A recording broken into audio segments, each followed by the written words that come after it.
할렐루야. 네, 이 새벽에 나오신 여러분들 환영하고 축복합니다. 오늘도 우리 주님의 평화가 우리의 심령과 우리의 가정에 날마다 넘치기를 바랍니다. 자, 오늘 민수기 36장은 민수기의 제일 마지막 장입니다. 오늘 요단 동편에서 오늘 하나님께서는 이스라엘 백성에게 어떤 말씀을 주셨을까? 이스라엘 백성들은 늘 어려운 문제가 생길 때마다 하나님 앞에 가지고 나옵니다. 여기 성경에 보면 모세 앞에 가지고 나왔지만 그것은 바로 여호와 하나님 앞에 가지고 나온 것입니다. 그러면 모세는 그것을 하나님 앞에 물었고 또 하나님이 말씀하실 때 그 말씀을 백성들에게 늘 대언했습니다. 어떤 어려움과 위기가 와도 하나님의 지혜는 무궁무진하기 때문에 그 문제들을 잘 해결해 주셨습니다.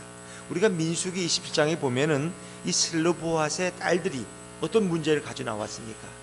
우리 아버지는 분명히 우리 지파로부터 기업을 받았는데 우리에게는 아들이 없습니다. 그러면 아들이 없으면 딸들은 그 기업을 상속할 권리가 없다는 거예요. 그래서 다른 친족들에게, 다른 우리 가족들에게, 다른 또 우리 사촌이나 다른 또 큰아버지 또 작은아버지 가족들에게 그것이 오히려 상속될 수 있다는 거예요. 그래서 딸들에게도 아버지의 기업을 물을 수 있도록 상속하게 해달라고 와서 요청하고 그것을 모세는 하나님 앞에 물었고 하나님이 허락하셨어요. 그래서 슬로보앗의 딸들은 이제 그 기업을 이어받을 수 있는 권리를 얻게 되었습니다. 자, 그러다 보니까 이제 한 가지 문제가 생겼어요. 여러분, 자, 그들이 가나안 땅에 들어가면 그 땅을 얻게 되는데 먼저는 이제 제비를 뽑습니다. 그러면 제비를 뽑아서 하나님이 그 경계선을 그은 것처럼 12지파가 공평하게 땅을 나눕니다. 인구가 많은 지파는 많은 땅을 차지하고 인구가 적으면 적은 땅을 차지해요. 그리고 이제 그 땅을 들어가서 정복해서 그것을 차지하는 것입니다. 그런데 자기 지파의 땅이 되는데 각 지파에서는 그 기업, 그 땅을 각 종족별로, 각 가정별로 또 다시 나누어 주게 되는 거예요. 자, 그러면 이제 오늘 슬로보앗의 딸들이 만약 결혼을 하는데 누구하고 결혼해야 돼요? 남자하고 결혼해야 되죠. 근데 남자하고 결혼해요. 어떤 남자하고 결혼해야 돼요? 좋아하는 남자하고 결혼해야 돼. 그러다 보면 내가 사랑하는 남자가 우리 지파가 아니야. 오늘 이 슬로보앗의 가정은 요셉의 두 아들이 있죠. 므낫세와 에브라임 지파 속에서 므낫세 지파의 자손입니다. 그러면 우리 지파 안에서 결혼을 하면 문제가 안 돼요. 근데 만약에 저 유다 지파의 남성이 더 멋있어. 그 유다 지파 남성과 결혼을 하게 되면 어떤 문제가 되냐? 딸들이 시집을 가게 되면 아버지의 재산을 가지고 가는 거예요. 그러면 결혼 살다 보면 어떻게 해요? 그 집안의 기업이 되는 거예요. 이해가 되시죠? 딸들이 아버지가 뭐 아들이 없고 다 딸들에게 상속을 해버리면 딸이 시집 가버리면 출가 외인이 되고 그러면 그 집의 가족이 되는데 그럼 그 모든 재산이 어떻게 됩니까? 이 가정에서 다른 가정으로 옮겨가는 것만 아니라 바로 이 므낫세 지파에 속해야 될 기업이, 땅이 어떤 지파? 유다 지파의 것으로 가는 거예요. 그러니까 이 므낫세 지파의 두령들이 가만히 살기 이게 아니야. 왜? 땅이라는 건 하나님의 축복이거든. 그래서 땅을 가지고 있다는 것은 이건 기업이에요. 하나님이 가나안 땅에 주신 기업인데 그것은 하나님과의 관계 속에서 영원한 언약을 의미하는 것입니다. 하나님은 땅을 통해 축복하시고 이 땅은 하나님의 선물입니다. 그래서 그 땅을 이스라엘 백성은 지켜야 되고 이 땅을 주신 분이 누구냐? 바로 하나님이시다. 그래서 그들은 하나님 앞에 영광을 돌리는 거고 그 땅에서 나는 수확의 11조를 누구에게 드리는 거예요? 하나님께 올려드리는 거예요. 그런데 만약에 이 므낫세 지파의 딸들이 다른 지파의 남자에게로 결혼해버리면 우리 지파의 땅이 줄어드는 거예요. 기업이 줄어드는 거예요. 그러면 나중에 그것이 몇백 년이 지나면 다 이리저리 막 딸들이 시집가다 보면 우리 지파의 기업이 엄청나게 줄어들 수 있다는 거예요. 그러니까 이런 문제를 가지고 바로 모세에게 와서 이제 그들이 그것을 고했더니 모세가 하나님 앞에 기도하고 해결책을 내려주게 되는 거예요. 그리고 슬로보앗의 딸들이 그것을 그대로 순종해서 이스라엘 이 공동체의 평화가 찾아오게 되는 거죠. 자, 우리 오늘 성경 1절과 2절 말씀을 다시 한번 읽어봅니다. 36장 1절과 2절입니다. 시작. 요셉 자손의 종족 중 므낫세의 손자 마길의 아들 길르앗 자손 종족들의 수령들이 나와 모세와 이스라엘 자손의 수령된 지휘관들 앞에 말하여 이르되 여호와께서 우리 주에게 명령하사 이스라엘 자손에게 제비 뽑아 그 기업의 땅을 주게 하셨고 여호와께서 또 우리 주에게 명령하사 우리 형제 슬로브앗의 기업을 그의 딸들에게 주게 하셨은즉. 보니까 이전에 우리 주에게, 여호와께서 우리 주에게, 근데 이 우리 주라는 것은 여기서 모세를 가리키는 표현입니다. 주, 로드, 또 아도나 이런 표현인데 이것은 가장 윗사람을 가리킬 때 그들은 혹시 우리 주라고 이렇게 표현. 그러니까 다윗의 종들이, 장군들이 다윗을 표현할 때 우리 주라고, 나의 주인 당신에게 이렇게 말하죠. 그래서 모세를 표현하는 거예요. 자, 모세에게 이 문제를 가지고 왔어요. 므낫세 지파의 지도자들이.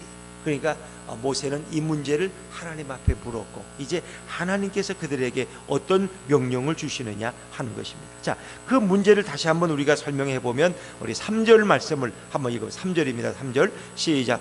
그들이 만일 이스라엘 자손의 다른 지파들의 남자들의 아내가 되면 그들의 기업은 우리 조상의 기업에서 떨어져 나가고 그들이 속할 그 지파의 기업에 첨가되리니 그러면 우리가 제비 뽑은 기업에서 떨어져 나갈 것이요. 그러니까 여인들이 시집갈 때 그 재산을 가져가면은 이제는 우리의 것에서 떨어져 나가고 다른 지파의 것이 된다는 거예요. 근데 이제 희년이 지나면은 그것은 영구히 굳어지는 거예요. 그래서 이스라엘 백성들은 이렇게 돈이 없어서 남의 돈을 꾸었다가 못 갚으면 자기 땅을 그 사람에게 대신 줄 수도 있고 땅을 사고 팔 수도 있어요. 돈이 없으니까 필요해 있어. 그런데 희년, 안식년이 7번 지나면 7절 49년 그리고 1년이 돼서 50년째가 되면 모든 것이 되돌아가는 거예요.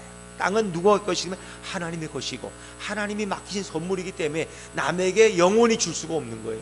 그래서 이 모든 것은 땅은 다시 원주인에게 돌아가는 거예요. 그러니까 이 참 어떻게 보면 좋아요. 내가 돈이 궁해서 땅을 팔았다. 그 땅을 다시 되찾을 능력이 없어. 가만히 기다리면 49년만 지나면 다시 내 땅으로 돌아오는 거예요. 이게 성경의 정신이에요.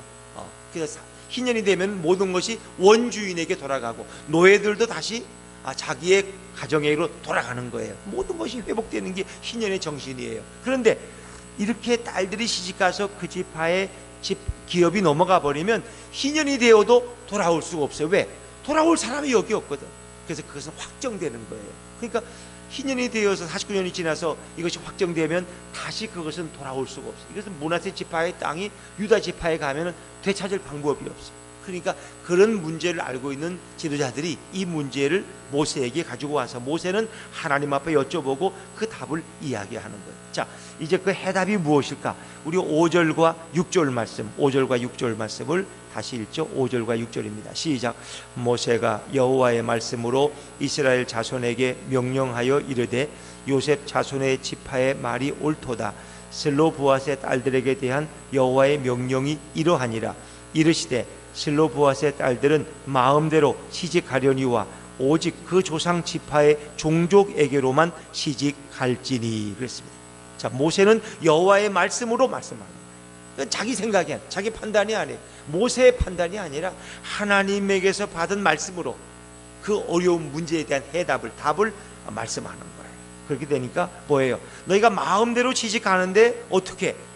오직 그 조상 지파의 종족에게로만 시집갈지니. 6절에 보니까 그러면 자기 지파 안에서만 결혼하라는 거예요. 우리는 잘못 생각할 수 있죠. 그런 적도 이제 이거는 여기 보니까 나중에 슬로브앗의 딸들이 자기 숙부의 아들들과 결혼했다는 얘기였어요.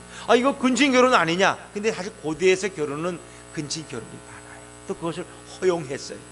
또 이것은 또 우리가 볼 때 그 왜 결혼도 마음대로 못하냐 말이야.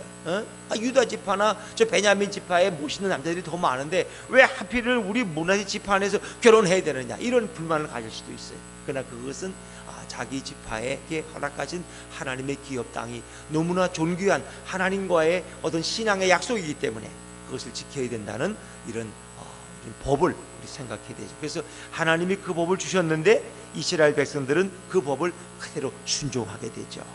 그래서 그 기업의 그 지파의 기업을 보존하도록 하나님이 역사하신 거죠. 자, 우리 7절 말씀, 7절입니다. 한번 7절 읽어보죠. 시작. 그리하면 이스라엘 자손의 기업이 이 지파에서 저 지파로 옮기지 않고 이스라엘 자손이 다 각기 조상 지파의 기업을 지킬 것이니라 하셨나니. 자기 지파의 기업을 지킬 수 있다는 것입니다. 지킬 수 있다. 자, 그래서 이제 이 딸들이 그 말씀을 듣고 그대로 순종합니다. 그래서 참 이 딸들의 믿음이 훌륭해요. 거기에 대한 불만이 없어요. 그대로. 그래서 자, 10절 11절에 그 딸들이 순종한 말씀이 그대로 이제 진행되죠. 우리 10절 11절 말씀 같이 읽습니다. 시작. 슬로브앗의 딸들이 여호와께서 모세에게 명령하신 대로 행하니라.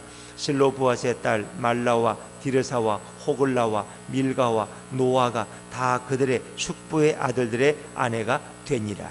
그래서 각 지파는 그 기업을, 하나님 주신 땅을 그대로 보존할 수 있는 은혜를 하나님이 허락하신 거고, 그들은 그대로 준행했다는 거죠.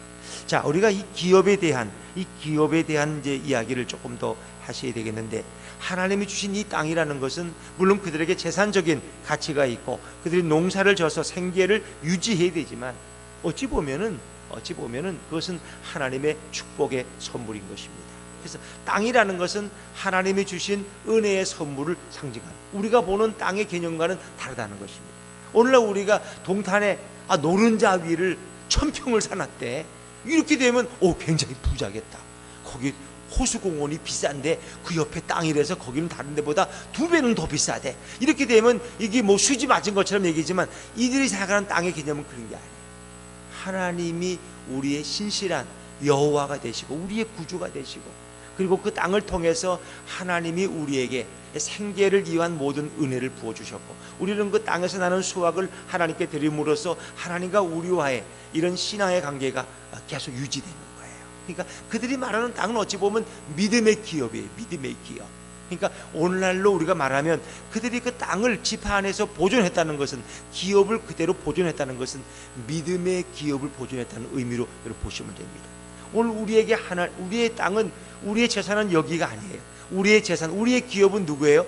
여호와 하나님이 우리의 기업이 되는 거예요. 그래서 12지파 가운데 결국 레위 지파는 기업이 따로 없어요.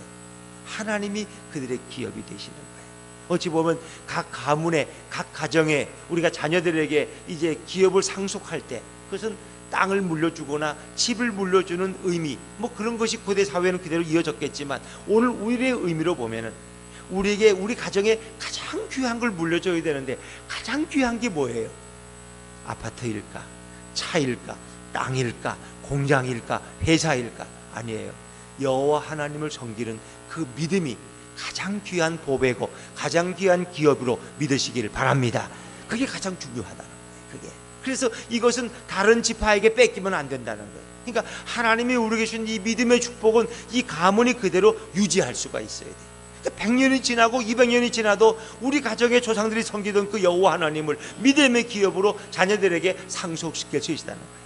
그러니까 예를 들면 부모가 자녀에게, 아파트는 그저 불려가지고 2채를 상속했고, 땅은 1000평을 받아가지고 2000평을 물려줬어.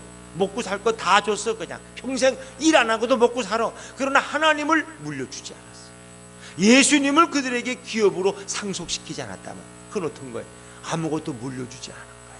그들에게 멸망을 물려주고 그들에게 심판을 물려준 거예요. 또 누구를 물려줘야 돼? 하나님을 물려줘야 돼. 믿음의 기업을 물려줘야 돼. 나는 너에게 땅 한 평도 줄 능력이 없다. 그러나 나는 지금까지 땅이 없어도 하나님이 나를 먹이시고 입히셨다. 내 인생은 지금까지 하나님이 책임지셨다. 나는 너에게도 여호와 하나님을 상속시켜주고 싶다. 너는 내가 너에게 아파트를 못 줘도 섭섭하게 여기지 말아라. 너에게 땅 1000평을 못 물려줘도 넌 아쉬워하지 말아라. 너의 마음에는 가장 부여하신 천지의 주가 되신 전능하신 하나님을 나는 너에게 상속시켜준다. 그래서 믿음을 물려주면 그런 얼마든지 그 인생을 바꿔나갈 수 있다는 것입니다. 그래서 우리는 부모로부터 뭘 좀 받을까, 그런 기대들이. 그래서 요즘 젊은이들은 늘 그런 소원이 있대. 직장도 재미없고 뭐 잘 안 돼. 그럼 뭐야? 우리 아버지 안 돌아가시나?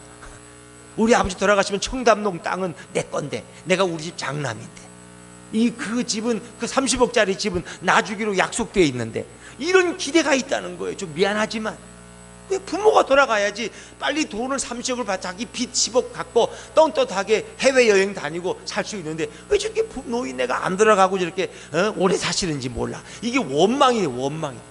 그 심지어 좀 불행한 얘기지만, 가끔 보면 죄송한 얘기지만, 자식들이 뭐예요? 또 며느리가 때로는 또 자들이 자기 부모를 살해하는 게, 왜? 빨리 돌아가시라. 돌아가셔야 내가 재산을 받아가지고 내가 이제 빚쟁이한테 시물리지 않고 행복하게 살 거 아니에요. 그건 잘못된 거라는 거예요. 우리가 물려줄 수 있는 가장 귀한 유산은 바로 예수님을 물려주고 하나님을 물려주는 것이 최고의 기업이다. 이게 중요한 거예요. 그래서 뭐 록펠러나 이런 분들에 대한 이제 얘기를 목사님들이 단골로 할 때는 주로 11조 얘기를 할 때 많이 하지만 뭐 이제 그분에게 우리가 들은 많은 그런 이야기 중에 하나를 보면은 너는 록펠러의 부모가 돌아가실 때 재산이 아무것도 없었지만 너는 하나님을 가장 귀하게 여기라. 너가 교회 가서 예배당에 예배 드릴 때는 가장 앞자리에 앉아서 목사님의 말씀을 하나님 말씀으로 잘 들으라. 그리고 너는 늘 11조를 준비해서 교회 갈 때마다 11조를 드리라. 이제 이런 뭐 10가지를 그 록펠러에게 물려줬고 록펠러가 이렇게 미국의 큰 재벌이 되었다. 그 뭐 록펠러에 대한 평가를 또 비판적으로 보는 분들도 있어요. 그러나 우리가 볼 때 역시 부모가 물려줄 때 가장 귀한 것은 신앙을 물려주고 믿음을 물려줄 때 그의 인생은 얼마든지 뒤바꿔줄 수 있다는 것입니다. 우리가 뭐 돌아가시진 않았지만 감옥에 아직도 가 계시나요? 이명박 장로님 같은 분 대통령 하셨지만 그분도 뭐 그 시장에서 그 엄마가 콩나물 장사하니까 거기서 그저 이렇게 아르바이트 하고 공부 잘해가지고 고려대학을 나오고 하여튼 나름대로 그는 현대 사장도 되고 국회의원도 되고 대통령까지 됐죠. 서울시장도 하고. 그러나 그분이 무슨 땅 한 평을 얻어받았어요. 그가 가진 거는 그 마음에 하나님을 믿는 믿음이. 물론 그분이 또 나름대로 뭐 비판받는 것도 있겠죠. 그러나 부모는 그에게 믿음을 물려줘. 믿음을 물려. 그러니까 그가 대통령까지 하고 큰 회사의 사장이 되고 뭐 이렇게 해서 나름대로. 그러나 물론 시대가 바뀌면서 그분의 업적이 오히려 그것이 화가 돼가지고 뭐 나름대로 정치적인 이유 때문에 감옥에 가 계신다고 할지라도 어쨌든 그는 아무것도 없이 이렇게 자랐지만은 그가 하나님만 붙들 때 하나님은 그를 축복합니다. 물론 뭐 대통령 중에 김영삼 대통령도 그렇다고 그분들이 장로라고 해서 꼭 잘했다는 건 아니에요. 그러나 그분들에게는 믿음이 있었다는 거예요. 어쨌든 간에 정치적으로는 의견이 다를 수 있고 평가가 다를 수 있어요. 물론 4대 강이 잘못됐다고 할 때 그걸 평가하는 게 아니에요. 서울시장이 뭐 돼서 청계천에 강을 만들게 잘한 거냐 못한 거냐 잘 몰라요. 그거는. 그러나 어쨌든 그분들은 다 가난했지만은 그분들은 믿음을 가지고 자랐고 그래서 그들은 이 땅에서 남들이 갖지 못하는 그런 명예와 또 그런 가치도 가질 수 있었다는 거죠. 중요한 것은 우리가 하나님을 물려주고 그에게 11조를 드리는 그런 믿음의 정신을 물려줄 수 있다면 결코 하나님은 그들을 가난하게 만들지 않을 것이고 그들을 부유케 하실 것이다. 그래서 의인의 자손은 뭐예요? 걸식하는 법이 없다는 거예요. 왜? 하나님이 먹이시고 하나님이 입히시기 때문에 오늘도 우리 가정에 이런 아름다운 믿음의 유산, 믿음의 기업을 물려줄 수 있는 아름다운 가정들이 될 수 있기를 주의 이름으로 축원합니다. 기도하겠습니다.